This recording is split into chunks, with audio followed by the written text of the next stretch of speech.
할렐루야. 오늘 설교의 제목은 나는 정말 그리스도인이 되고 싶다. 이 제목은 두 가지의 양면성을 가지고 있습니다.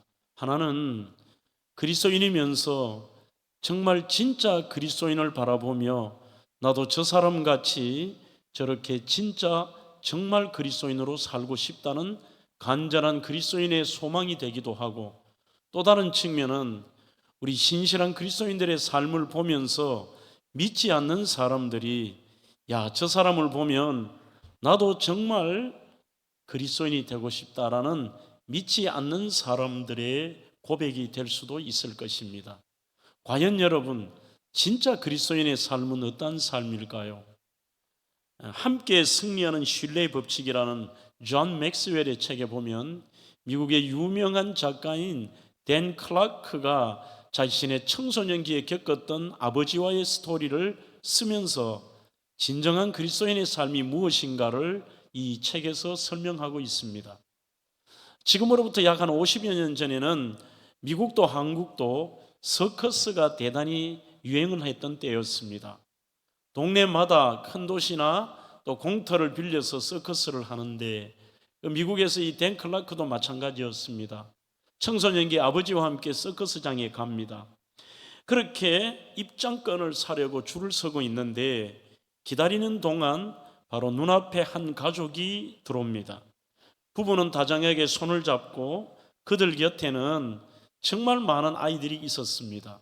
무려 8명의 아이들이 촘촘하게 서 있으면서 질서정연하게 서 있는데, 아이들이 옷을 깨끗하고 수수하게 차림을 했습니다만 누가 봐도 좀 넉넉하지 못한 집안이라는 것을 알 수가 있었습니다. 8명의 아이들이 설레서 서커스를 본다고 제잘거리면서 서커스에 이거는 이렇다 그러고 저것은 이렇게 하면 재밌을 거라고 하면서 제잘거리고 있는데, 드디어 이제 매표소 앞에 순서가 되었습니다. 남편이 매표소에서 이렇게 아내의 손을 놓고 자랑스럽게 얘기를 합니다. 어른 둘에 아이 8입니다. 그렇게 얘기하니 갑자기 그 안에 매표소에 있는 아가씨의 이야기를 듣고 남편이 얼굴을 떨굽니다. 다시 묻습니다. 얼마라고요? 다시 가격을 말하자 난감한 표정을 짓습니다. 돈이 모자랐던 것입니다. 그 모든 광경을 뒤에서 아들과 함께 줄을 서서 보던 아버지가 조용히 아무도 모르게 아들만 보았습니다. 자기 주머니에 손을 넣어 $20 지폐를 땅에 이렇게 은밀히 떨어뜨립니다. 허리를 굽혀서 돈을 주어 그 남편의 앞에 있는 아이들의 아버지의 어깨를 두드리면서 선생님 지금 실례입니다만 이 $20가 지금 선생님의 주머니에서 떨어졌습니다라고 줘요. 지금은 뭐 20불 그러면 약 한 25,000원이지만 당시에는 큰 돈이었습니다. 그것이 어떤 의미인가를 이 남성은 금방 알아차립니다. 차리면서 그 아버지, 자신의 댄 클라크의 아버지의 손을 잡고 감사합니다. 저와 제 가족에게 정말 너무나 큰 선물을 주셨습니다. 그렇게 인사를 합니다. 그리고 이 책에서는 이렇게 쓰고 있습니다. 그날 클라크와 그의 아버지는 서커스를 보지 못하고 집으로 돌아가야만 했다. 그러나 그건 그리 중요하지 않았다. 훨씬 의미 있고 값진 일을 할 수 있었다. 자신을 다른 사람의 입장에 놓아볼 수 있었던 소중한 시간이었고, 이것이 바로 진정한 그리스도인의 삶이라는 것을 아들이 깨닫게 되었다. 그렇게 쓰고 있습니다. 사랑하는 대명의 성도 여러분, 우리는 신앙생활을 하며 내가 그리스도인인가 아닌가의 질문을 던질 기회가 잘 없습니다. 하지만 그리스도인이라는 것은 내가 주일날 교회 나오고 그리고 헌금 생활을 하고 봉사하는 것으로 우리는 세상 사람들이 저 사람은 그리스도인이라고 부르지는 않습니다. 그냥 어느 교회에 출석한다라고 얘기를 할 수가 있겠죠. 이런 측면에서 오늘 본문 수리아의 안디옥이라는 교회에서 초대교회 최초로, 원래 그전에는 없었습니다만 이들에게 제자들이 안디옥에서 비로소 그리스도인, 크리스티아누스라는 말은 그리스도와 아누스, 그 뭐뭐 속에 속했다라는 뜻입니다. 이들이 뭐라고 그 단정 지을 수가 없고 똑같이 자기들과 함께 생활하지만 삶의 패턴과 내용들이 다른 그들의 삶을 보며 저 사람들은 그리스도에게 속한 사람이야, 그리스도의 냄새가 나는 사람이라고 그들에게 별명을 지어준 것입니다. 똑같이 살아가지만 그들이 살아가는 방식이 뭔가 다릅니다. 그리스도처럼 말합니다. 그리스도처럼 섬깁니다. 그리고 그리스도처럼 사랑하고 그리스도처럼 행동하는 것입니다. 오늘 우리는 이 본문 최초의 그 초대교회 그리스도인이라 불렸던 수리아 안디옥 교회에서 어떤 일이 일어났느냐를 생각해 보고자 합니다. 여러분들 지 본문의 대전체의 그 주제는 한마디로 이런 뜻입니다. 교회가 부흥했다, 초대교회에 이런 일이 있었다라가 아니라 큰 전제는 과연 진짜 그리스도인이 어떤 모습으로 살아야 되고 진짜 그리스도인은 누구인가라는 거기에 대한 답이라고 저는 생각합니다. 초대교회 스데반 집사님이 예루살렘에서 그 양문 앞에서 돌에 맞아 죽습니다. 순교를 당합니다. 이것은 기독교 역사의 굉장히 중요한 터닝 포인트였습니다. 그리스도인들에게도 고난이 찾아오고 상상할 수 없는 이 엄청난 일이 벌어졌을 때는 하나님의 뜻이 계실 때가 많습니다. 우리 기독교 역사는 오히려 그 스데반의 박해 사건과 순교 이후로 엄청난 대박해가 300년이나 계속됩니다. 그러니 도저히 견딜 수 없어서 예루살렘에 있었던 그리스도인들이 세계 각국으로 도망을 가고 흩어지게 됩니다. 이들은 시리아, 레바논, 터키, 이탈리아, 그리스 지역, 먼 곳은 스페인까지도 도망을 가서 거기에서 삽니다. 거기서 살아가는 것도 만만치 않습니다. 하지만 그곳은 가서 내가 예수 믿는 것 때문에 잡혀 죽을 수도 있으니까 특히 로마의 식민지 땅에서는 반드시 이들을 체포해서 죽입니다. 심지어 유대인들조차도 이들을 향하여서 바울처럼 잡아 죽이려고 하는 이런 시대를 살아가고 있으니까요. 아마 우리 같으면은 그곳으로 도망갔다면 거기서 조용히 은밀하게 살거나 나 혼자 하나님께 은밀하게 예배를 드리지만 이미 이들은, 제가 몇 주 전에도 이게 쇼츠로도 나갔습니다만, 이들은 예수를 믿는 그 순간부터 이미 나는 예비 사형수라는 그 마음을 가지고 살아갑니다. 진리이기 때문입니다. 죽음 이후의 영생과 그곳에 더 큰 어마어마한 부활과 축복과 영생이 있기 때문입니다.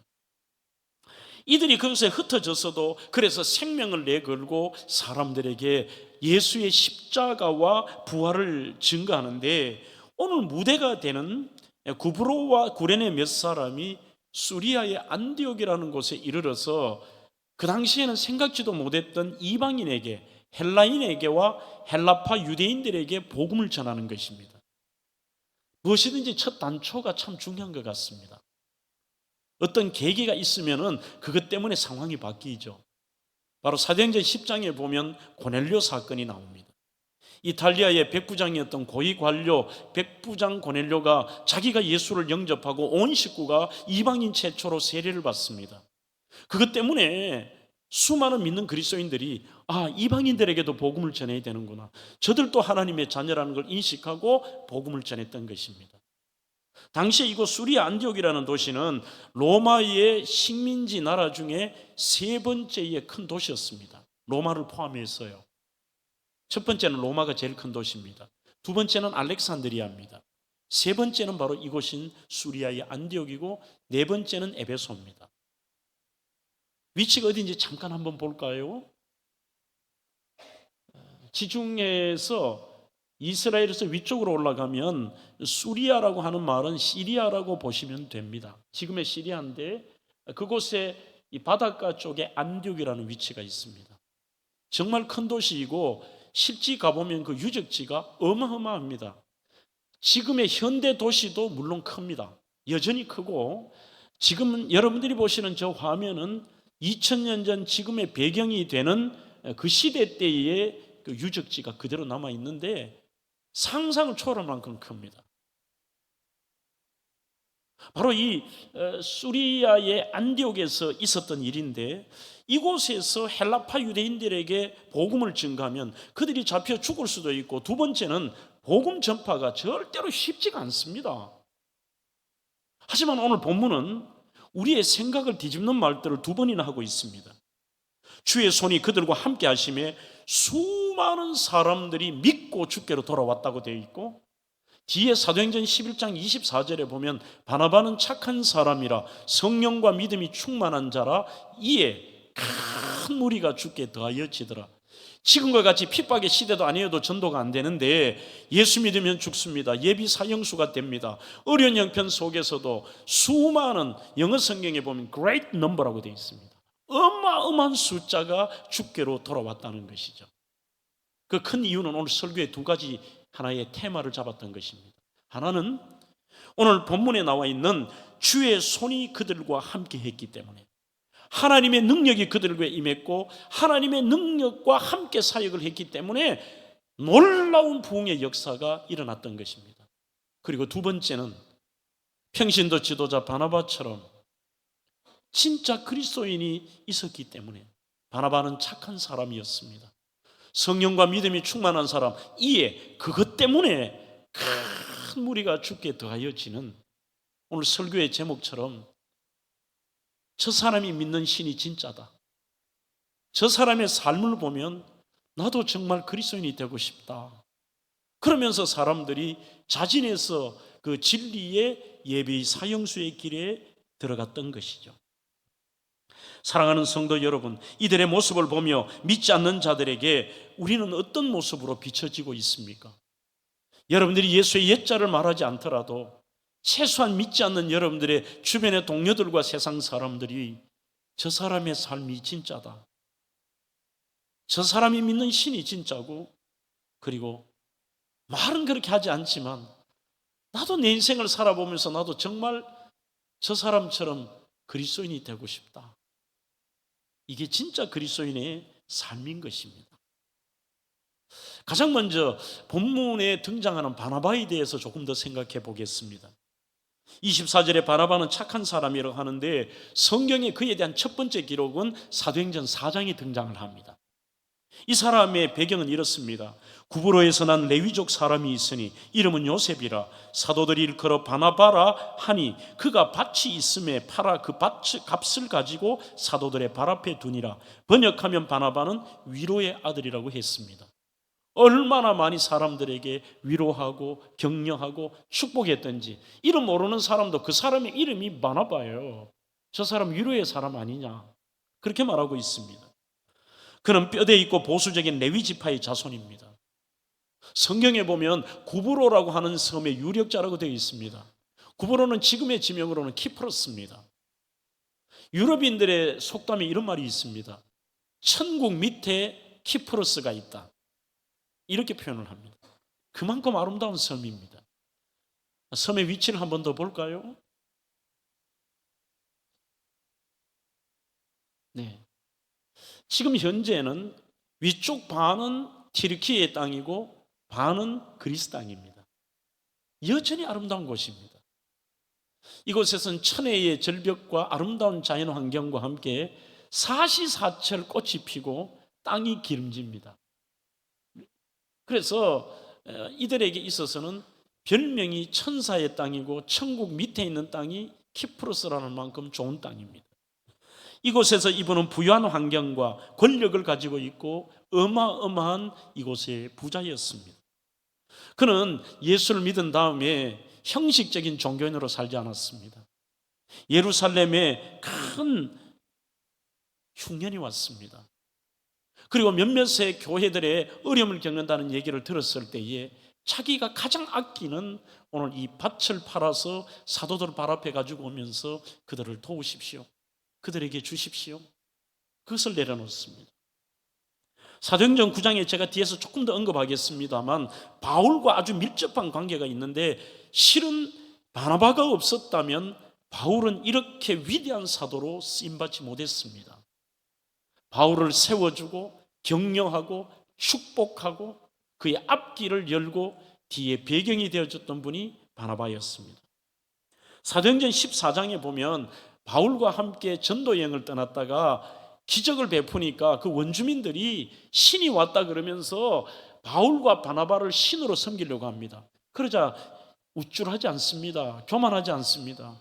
절대로 이러지 말라고, 하나님 앞에 너무나도 두려워 떨리는 마음으로 자신의 옷을 찢으며 나 신 아니야, 나 신 아니야 라고 그렇게 참으로 겸손했던 사람입니다. 열심히 있었고 성령과 믿음이 충만했고, 특히 그를 상징할 수 있는 한 단어를 따진다면 헬라어는 여러분 순서가 중요합니다. 바나바는 착한 사람이요, 그 다음에 성령과 믿음이 충만한 자고, 그는 이것 때문에 그 무리가 죽게 더하여졌습니다. 엄밀히 말한다면 그가 성령 충만하고 믿음 충만한 것보다 더 많이 수많은 사람들이 죽게로 돌아온 이유가 뭐냐? 그가 착한 사람이었다는 겁니다. 영어 성경에는 He was a good man, 좋은 사람이라는 것입니다. 진정한 그리스도인, 교회의 부흥도 오늘 이 본문에 두 군데 다 그렇습니다. 교회의 부흥은 프로그램이 아닙니다. 교회의 부흥은 시설도 아닙니다. 엄밀히 말하면 교회의 부흥은 목사의 설교도 아닙니다. 엄밀히 말하면 교회의 부흥은 그 구성원들의 수준도 아닙니다. 교회의 부흥은 우리가 얼마나 모든 성도들이 진짜 그리스도인으로 사느냐가 중요합니다. 내가 진짜로 그리스도인이냐. 저는 이번 설교를 준비하면서 그 바나바가 목회했던 이 수리아의 안디옥이라는 곳이 지금이 우리 사는 대구와 참 유사하구나라는 생각을 해봤습니다. 그 첫 번째 이유가 로마의 3대 도시처럼 우리 대구도 지금은 인천에게 역전을 당했지만 그래도 한국 대표 도시가 서울, 부산, 대구지 않습니까? 영역도 과거에 대구에 읍성이 있었듯이 수리아의 안디옥에도 거의 대구 읍성과 비슷한 그러한 읍성처럼의 성이 있습니다. 인구 자체는 우리보다 좀 많았습니다. 지금 대구가 250만이라면 당시에 수리아 안디옥을 제가 기록을 보니까 약 한 50만 정도 되었습니다. 고대 로마 시대 때는 곱하기 10을 하면 됩니다. 지금의 도시로는 약 한 500만 명의 도시였습니다. 도덕적으로 가장 타락한 도시여서 향락 문화가 발전이 되어서 목욕탕이나 그런 음란한 문화 속에 창녀촌들이나 상상할 수 없는 그런 음란 문화가 완전히 지배했던 도시였습니다. 우리가 대구가 생산 능력은 전국에서 몇 등이라고 하면서 수치가 떨어져도 전국에서 모텔이 가장 많은 도시, 전국에서 목욕탕과 이런 어떤 위락시설들, 온갖 이런 향락시설들이 가장 많은 게 우리가 살아가는 이 동네인 안타까움이 있습니다. 그리고 이 수리아 안독에는 당시 그 근동에서 가장 큰 다페네라고 하는 어마어마한 신전이 있었습니다. 우리는 전국에서 자랑할 것이 무엇이냐? 사람이 만든 동상을 세워놓고 사람들이 섬기는 저 팔공산이나 가보시면 어마어마한 이러한 우상들을 섬기는 장소가 있습니다. 그런 어렵고 악한 도시 속에 도대체 이들이 어떻게 살았기에 나는 정말 그리스도인이 되고 싶다. 가장 먼저 바나바가 아닌 일반인들조차도 이들이 어떤 일을 버리면서 진짜 그리스도인으로 살았느냐, 주의 손이 함께하는 것이 진짜 그리스도인이라는 특징을 보여주었습니다. 그러니 사람들의 눈으로 봐도 부정하려고 해도 부정이 안 되는 게 뭐냐, 저 사람들에게는 능력이 나타나고 저 사람들은 사람의 능력이 아니야라고 하는 믿지 않는 사람들에게도 그 증거가 보여지는 거예요.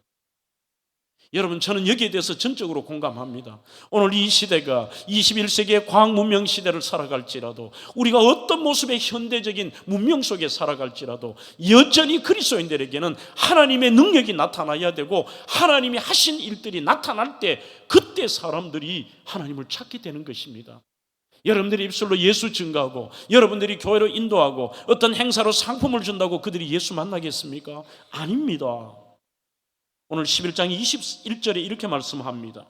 주의 손이 그들과 함께 하심에 수많은 사람들이 믿고 주께로 돌아오더라 그래요. 제자들이 유식한 그리스 지성인들에게, 어떻게 헬라파 유대인들에게 그들에게 복음을 전합니까?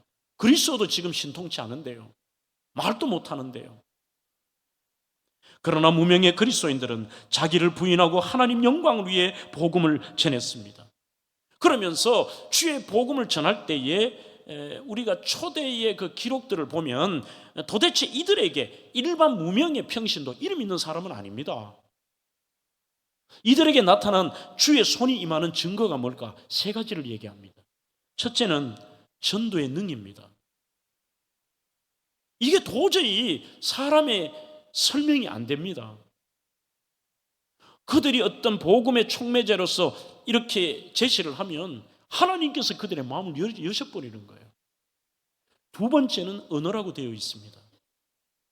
초대교회 마가 다락방에 있었듯이 여러분들 방언은 이상한 소리로 횡설수설하는 게 방언이 아닙니다.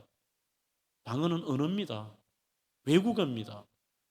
그러니 초대교회는 이 아람어로 하든지 히브리어로 하든지 베드로가 자신의 말로 설교를 할 때 거기 앉아있던 모든 사람이 하나님의 능력으로 자신의 말로 들리는 것입니다. 세 번째는 기적과 은사입니다. 제가 한 번씩 쓰는 표현 중에 이거 있습니다. 기독교는 은사주의가 아니라 은사가 나타나는 것이다. 어떤 분은 막 신비한 것만 쫓습니다. 말씀에 근거도 없는 것, 뭐 이단 사이비가 하든 뭐든 그런 어떤 신비한 것들만 쫓는 것은 대단히 위험합니다.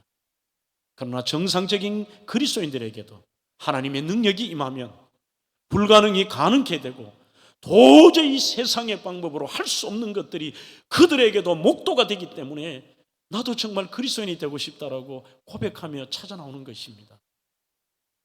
오래전에 튀르키예의 셀축이라고 하는 곳에 간 적이 있습니다. 그때 저하고 집사람이 이 튀르키예를 하면서 그 모든 거기에 있는 초대교회를 제가 다니면서 우리 학사장교 선배가 그 셀축이라는 곳에 선교사로 25년 전에 가 있습니다. 그래서 그 선배의 아주 그 낡은 자동차 장거를 타고 일일이 찾아다니면서 그분이 이렇게 들판에 선교 센터를 지어놨습니다. 제가 이상한 것은 이 이슬람 국가에서 어떻게 선교 센터를 세우지? 동네 주민들 다 안 돼요. 보통 같은 경우는 테러를 가하거나 쫓아냅니다. 그러면 어떻게 여기 지을 수 있었냐? 알면서도 가만히 있느냐? 그 동네를 자기가 전도한다고 얘기를 합니다. 선배님 어떻게 이게 가능합니까? 얘기하니까 어느 한 일이 있었다는 겁니다. 자기가 그곳에 와서 처음 튀르키예의 선교사로 와서 아들이 죽습니다. 병명도 안 나오고 풍토병으로 죽어요. 정말 세상이 싫을 만큼 고통 속에 무너지는 게 아니라 그냥 살 용기가 없더래요. 그 지경 속에 결국은 천국 소망으로 힘을 얻고 내가 한 사람에게라도 내 사명은 복음을 전해야 된다고 하는데 전할 수가 있어야죠. 이런 상황에서 그 선배가 하나님께 기도했답니다. 침례교 선교사님이셨는데 하나님, 내가 어찌 보면은 이 이슬람 모슬림들에게 복음을 전한다는 것은 목숨을 거는 일인데 첫째는 아예 저를 만나주지도 않습니다. 그리고 내가 복음 전가할 때는 다음 하지도 못하고 쫓겨날 것입니다. 추방이 될 수도 있습니다. 주의 손이 저와 함께 하셔야 됩니다. 하나님이 복음의 문을 열어주셔야 됩니다. 먼저 제가 이 동네 촌장을 만날 때 그 촌장의 마음을 열어주셔서 저를 만나게 해주십시오. 두 번째, 주님, 하나님의 살아계심을 한 번만 보여주십시오. 그들에게 보여달라고 기도했답니다. 이렇게 가니까 촌장이 만나주더래요. 그래서 촌장의 집에 들어가니까 아들이 하나 있는데 이 아들이 방 안에 누워 있는데 날 때부터 걷지를 못하는 겁니다. 현대의 의술로는 불가능한 얘기죠. 자기가 한 번도 그렇게 한 적도 없고 그러면서 간절히 기도했대요. 제가 기도해도 되냐 하니까 그 촌장이 희한하게도 모슬림들이 기도하는 건 좋아한답니다. 기도하라 그런대요. 기도하라고 해서 아이를 잡고 간절히 기도하는데 아이가 일어서 버린 거예요. 그러자 여러분들 누가 제일 놀랐을까요? 선교사가 제일 많이 놀랐습니다. 자기가 그렇게 표현하더라고요. 아니 장 목사님, 내가 제일 놀랐다고 그래요. 자기도 안 믿은 거죠. 그냥 한 거예요. 그때 이후로 선교사가 당신 여기 와서 복음 전하라 말은 안 하지만 언제든지 그냥 오고 싶으면 오라 그러더래요. 그리고 어떨 때는 동네 사람들을 자기가 모르게 모아주고 협력하고, 마을에 내가 저런 거를 시설 하나 만들 수 있냐 하니까 촌장이 이렇게 십자가만 달지 말고 그냥 만들라 그러더래요. 여러분, 하나님이 함께 하시면 무명이냐 유명이냐가 중요하지 않습니다. 목회자냐 평신도가 중요하지 않습니다. 주의 손이 함께 하시자 이방 세계 최초의 안디옥 교회가 세워지는 것입니다. 성경에서 말하는 주의 손은 하나님의 전능하심을 나타낼 때 쓰는 표현이 바로 하나님의 손입니다. 하나님이 모세와 함께하자 그렇게 모세의 마른 지팡이가 출애굽기 4장 20절에 보면 하나님의 지팡이가 되자, 그 하나님의 지팡이는 그 말은 아무 능력도 없지만 하나님의 손이 함께하자 물을 쳤을 때 홍해 바다가 갈라지고, 물이 없을 때 반석을 치자 펑펑 생수가 쏟아지는 것, 이것은 하나님이 하시는 것입니다. 시편 139편 10절, 주의 손이 나를 인도하신다고 되어 있습니다. 그래서 우리는 그 어떤 경우에도 내 능력으로는 되지 않습니다. 결국 주의 손이 나와 함께할 때에 가정이 변화가 됩니다. 주의 손이 함께할 때에 우리는 직장이 변화가 되고, 사회가 변화가 되고, 교회가 변화가 되고, 여러분들이 주변이 변화가 되는 줄로 믿습니다. 그래서 우리는 삶 속에 주님의 능력을 체험함으로 그것이 주님의 능력이 나타나는 그리스도인이 되고 싶습니다. 이게 우리의 기도의 제목이 되어야 할 것입니다. 크게 두 번째로는 오늘 이렇게 진짜 그리스도인 바나바의 삶을 좀 살펴보겠습니다. 바나바의 삶의 특징은 하나는 남에게 좋은 것을 주는 것이고, 또 하나는 남을 세워주는, 이 두 가지가 바나바가 좋은 사람의 모형이었습니다. 사랑하는 성도 여러분, 여러분들의 삶 속에 어떻게 할 때 여러분들은 가장 행복하십니까? CCC의 창설자인 브라이트라고 하는, 빌 브라이트라고 하는 분은 그의 책에서 그리스도인은 세 가지가 있다고 표현합니다. 우리는 똑같이 그리스도인이라고 하지만 아니라는 거예요. 첫 번째는 넌 크리스찬입니다. 교회는 다니고 수십 년 신앙생활해도 지금도 우리에게는 숙제이기도 합니다만, 그 사람은 그냥 교회에 나와서 자기 생각대로 살았던 것이고 믿는 것으로 착각하지만 하나님을 두려워하지도 않고 하나님을 안 믿는 그 사람은 비그리스도인입니다. 두 번째는 노미널 크리스찬이 있다고 합니다. 명목상의 그리스도인이라 해서 정말 하나님도 믿지만 어떤 환경 속에서는 세상을 따라가고 늘 양다리를 걸쳐서 왔다 갔다 하다 인생이 끝나는 그리스도인. 세 번째, 리얼 크리스찬이 있다고 합니다.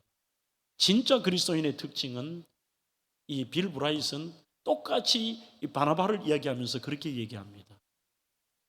이 땅에 살면서 사람들에게 가장 좋은 것을 주고, 오히려 나보다 오늘 댄 클라크의 아버지처럼 남을 생각하고 남을 세워주는, 그것이 진짜 그리스도인의 삶이다. 사랑하는 성도 여러분들이요, 어떻게 하면 좋은 성도, 좋은 사람이 될 것입니까? 우리가 정말 그리스도인이 되겠습니까? 그것은 바나바와 같이 우리는 좋은 것을 주는데 무언 것을 주더라도 좋은 것만을 주는 성도라는 것입니다. 사도행전 20장 35절도 보십시오. 범사에 너희에게 모본을 보였노니 곧 이같이 수고하여 약한 사람을 돕고 또 주 예수의 친히 말씀하신 바 주는 것이 받는 것보다 복이 있다 하심을 기억하여야 할지니라. 그 말씀은 이런 것입니다. 사도 바울이 에베소의 목회를 끝나고 이제 자신들의 교회 평신도 지도자들을 밀레도라고 하는 곳에 와서 자기가 유럽으로 떠나기 전에 최후의 마지막 설교를 합니다. 얼마나 중요한 메시지를 했을까요? 제일 마지막 메시지니까요. 하지만 딱 한마디 남기고 떠납니다. 여러분, 저도 이 말씀에 참 많이 찔리더라고요. 범사에 내가 여러분들에게 모본을 보인 것 같이 내가 과연 우리 성도들에게 모본을 보였나? 그 다음에 두 번째는 이렇게 얘기합니다. 주 예수께서 친히 말씀하신 바, 수많은 우리 예수님이 하신 말씀 중에 딱 한마디를 합니다. 주는 것이 받는 것보다 복이 있다 하시던 그 주님의 말씀을 기억하십시오. 그리고 떠납니다. 우리는 막 아무거나 주는 것이 아니라 말도 물건도 말씀도 상황도 늘 우리는 다른 사람을 향해 좋은 것만을 주어야 됩니다. 주님의 삶도 주는 것입니다. 우리 성삼위 하나님께서, 하나님은, 성부 하나님은 우리에게 독생자 예수 그리스도 하나밖에 없는 아들을 주셨습니다. 예수님은 당신 자신의 몸을 우리를 위해 주셨습니다. 성령 하나님은 늘 위로를 주시고 우리에게 변호도 해 주시고 늘 주시는 것이 하나님의 특징이십니다. 저는 그 중에서도 그리스도인이라면 오늘 이 요셉처럼 말이 중요하다고 생각합니다. 요셉은 얼마나 사람들에게 입만 띄다 그러면은 위로하고 격려하고 축복하고 그런 말들만 하니까 아예 그 사람의 이름을 바나바라고 바뀌었는데, 우리도 지금 이 사람에 대해서 오늘 제가 설교하니까 여러분들이 아시지만 대다수 분들은 바나바가 본명인 줄 압니다. 그의 본명은 요셉이라고 했습니다. 얼마나 많이 그가 위로의 메시지의 사람이었던지, 맞다 그러면 전부 위로와 축복의 메시지인 거예요. 성도라 하면서도 악독과 저주와 정죄와 모욕과 비판과 불평과 욕성과 빈정거림과 늘 부정적인 것들과 남의 말들과 그리고 유언비어들과 입에 담지 못하는 잘못된 말들, 그러면서 나는 교회 다닌다, 나는 중직자다, 나 그리스도인이다, 이건 하나님의 영광을 가리는 것이죠. 전도의 문을 막습니다. 사람들에게 상처를 줍니다. 제발 그러지 마십시오. 우리가 남에게 줄 수 있는 것 중에 나도 모르게 주는 것이 말입니다. 우리는 그런 것을 주는 게 아니라 사랑과 감사와 따뜻한 말과 격려와 긍정과 축복과 믿음의 말들과 이런 거 있잖아요. 우리의 말들은 놀라운 힘과 능력이 있습니다. 얼마나 그 말의 피해도 크고 영향력이 크느냐. 야고보서에는 어마어마한 배의 키와 같다고 그랬습니다. 퀸 메리오 같은 어마어마한 배를 가보면 축구장의 3.5배입니다. 이런 크기의 배도 막상 조타실이나 이런 데 가보면은 만지는 키 자체는 폭이 이 정도밖에 안 돼요. 그 정도로 말의 위력이 큽니다. 여러분들이 정말 그리스도인으로 살고 싶다고 하신다면 말의 세례부터 필요합니다. 어떤 일이 있더라도 이런 악독, 저주, 정죄, 모욕, 비판, 불평, 욕설, 빈정거림, 부정적인 것, 원망하는 것 하지 마십시오. 그저 좋은 것. 힘든 분들에게 우리가 할 수 있는 것은 바로 이런 말들입니다. 물건을 주어도 좋은 것, 선물을 주어도 좋은 것을 주는 것입니다. 나 쓰고 남는 것, 내 필요 없는 것, 이거 아닙니다. 정말 좋은 것다.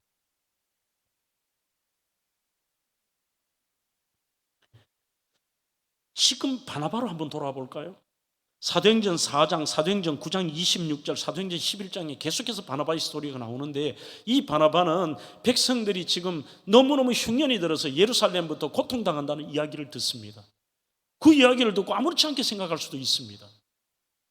하지만 그때에 그가 가장 좋은 것을 줍니다.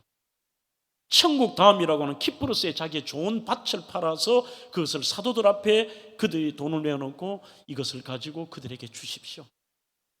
지금 고통 속에 있는 그분들에게 주라고 자신의 가장 좋은 것을 줍니다. 제가 미국에서 돌아와서 나도 참 좋은 목사가 되고 좋은 목회를 해야 되겠다, 어떻게 해야 될까 고민을 해봤습니다. 줘야 되겠다. 목사로서 줄 수 있는 게 뭘까? 1번이 메시지였습니다.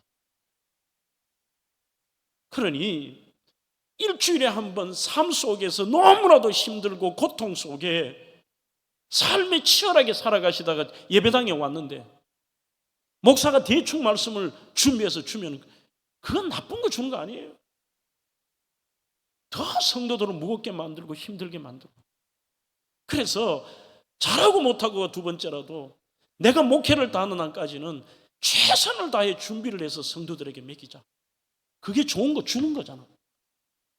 두 번째, 당연하지만 목사는 성도들에게 기도를 줘야 된다. 그러나 이게 뭐 기도할 시간이 많이 없을 수 있잖아요. 갈수록 더 바빠지는 것 같아요. 일은 많고. 제 방에 오시면 알지만 옆에 그 기도 방석이 있습니다. 그것을 갖다 놓은 것은 제가 기도할 때에 이게 조금 무릎이 덜 아프고 꿇어앉으면 그런 의미가 아니에요. 이유는 시청각입니다.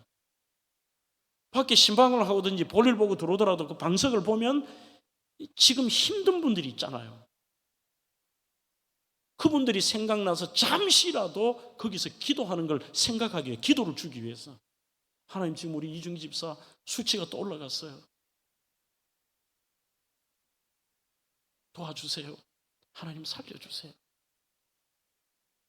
그것 말고 목사 뭘 하겠어요? 희한하게도 우리는 남에게 좋은 것을 주는 것은 참는 것입니다. 무슨 돈이 많고 형편이 넉넉한 사람만이 준다고 생각하지 마십시오.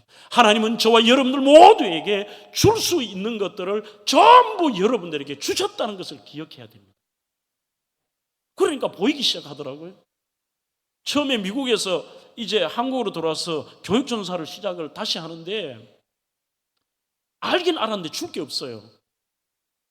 교회에서 사례를 좀 받아가지고 헌금 떼고 제가 서울 총신 가는 거 떼버리면 그때 뭐 4만 원인가 6만 원 가지고 살았다 그러더라고요. 뭘 줄 수 없으니까 이 교사들에게 뭘 할까? 나 주고 싶은데.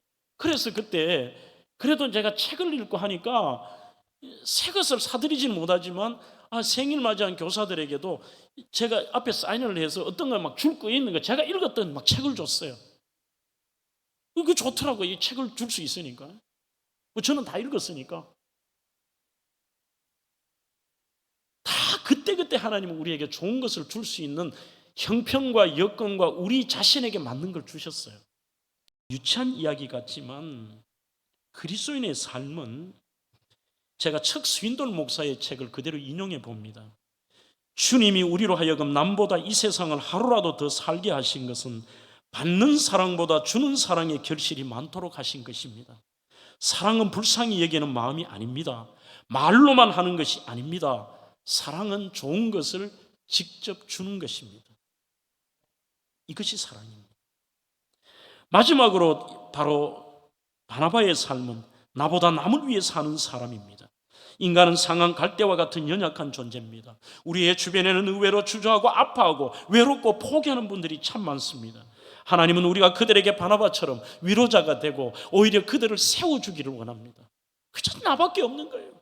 나 혼자만 그냥 뭐 아니라는 것이죠. 본문의 배경이 이랬습니다. 바울은 사역을 하기 전에 제일 공격을 받았던 것이 사도권입니다. 그 사도권이라는 것이 이런 것입니다. 예수님을 3년간 따라다니거나 예수의 십자가와 부활의 현장에 직접 있어야 되고 그 사도인데, 너는 예수님과 시대가 30년 이상 차이가 나고 예수님을 본 적도 없고 너는 예수의 십자가와 죽으심 현장에도 없는데 네가 무슨 사도야? 너 다마스커스에서 예수 만났다 하지만 누가 믿나? 저거 옛날 예수 핍박하던 인간 언젠가 또 돌변해서 우리 팔아먹을 수도 있어. 그렇게 사람들이 인정을 안 합니다. 사도행전 9장 26절에도 나옵니다. 제자들과 사귀고자 하나 그들이 믿지 아니하는지라. 그러니 자기는 빨리 예수님의 제자들과 사귀어서 자기가 이방인들의 사도가 되고 싶지만 아무도 믿어주지 않습니다. 만나주지도 않습니다. 그것을 가능하게 했던 사람이 바나바입니다. 바나바가 직접 추천서를 씁니다.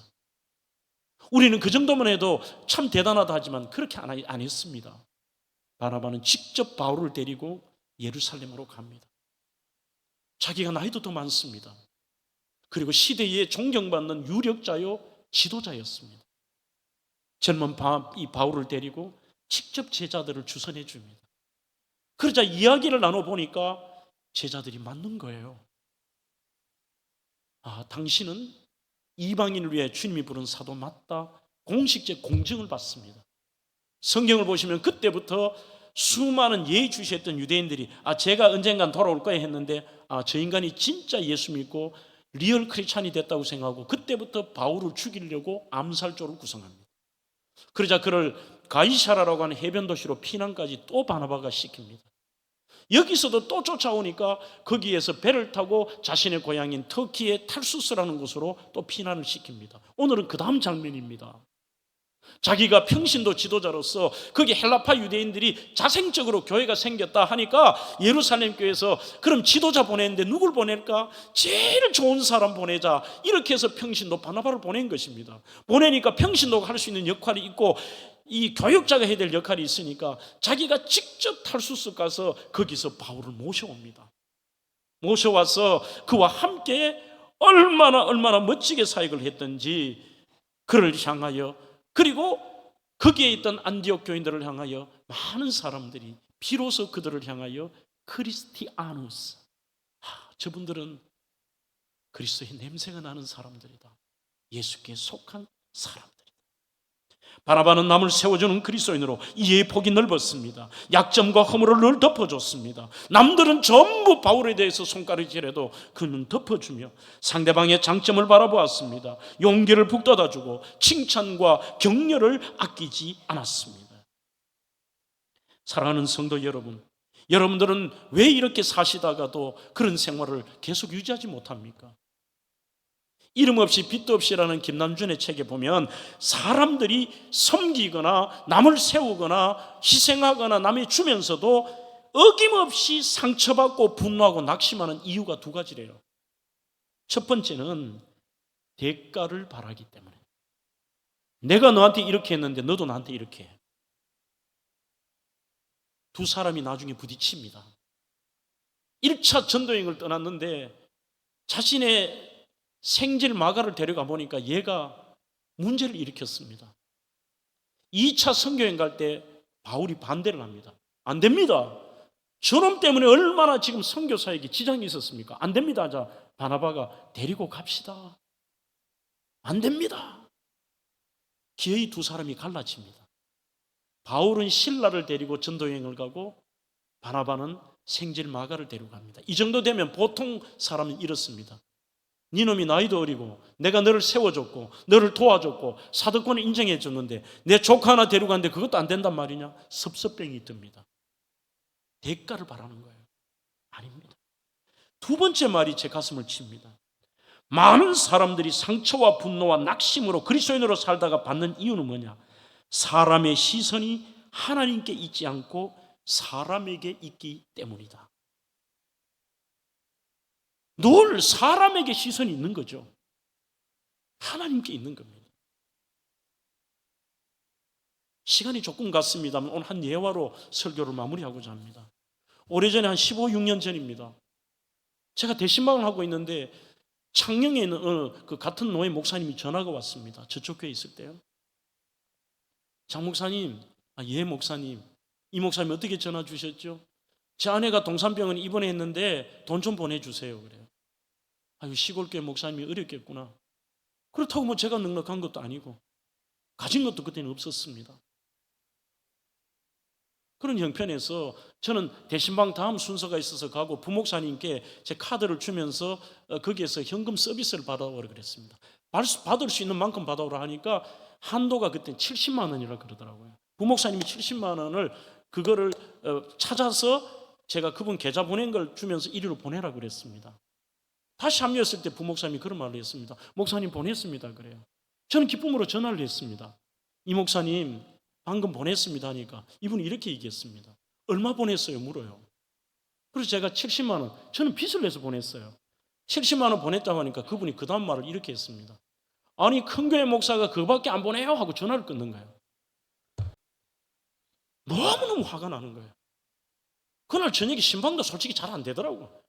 다음날 아침 새벽에 이 마룻바닥 그 새벽기도 앞에 부목사님 설교하는데 뒤에 앉아 있는데 설교도 이것도 안 들리고 그냥 내가 이걸 마음을 어떻게 해야 되지? 안 돼요. 마치고 성도들이 다 가고 혼자 뒤에서 기도하는데 기도도 안 되는데 감히 하나님의 음성이라고 말할 수는 없고 제 마음에 굉장한 깨달음과 하나님께서 깨닫게 하시고 들려주신 게 뭐냐? 장 목사, 너 평생 받으며 살래, 주며 살래라고 말씀하셨어요. 여러분들에게 제가 동일한 질문을 드립니다. 여러분들 받으며 사시고 싶어요? 평생 주며 사시고 싶어요?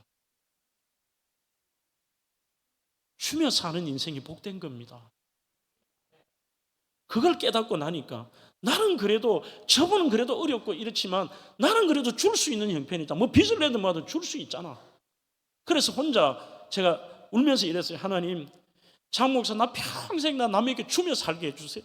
나 평생 주며 살게 해주세요. 막 그 말만 했어요. 하니까 너무너무 마음에 평강이 오는 거예요. 아, 내가 시선을 사람에게 뒀구나. 내가 남에게 하는 건 하나님이 알고 계시고 그냥 하나님, 우리는 그리스도인은 그렇게 살라고 하니까 우리는 너무에 우리의 시선이 대가를 바라고 그 시선이 하나님께로 있는 게 아니라 사람에게 있는 것입니다. 아닙니다. 우리 그리스도인들은 그리스도에게 속한 크리스티아노스, 제이미 스나이드의 리얼의 진짜 그리스도인의 삶의 내용처럼 나는 정말 그리스도인이 되고 싶다. 나는 정말 진짜 그리스도인이 되고 싶다.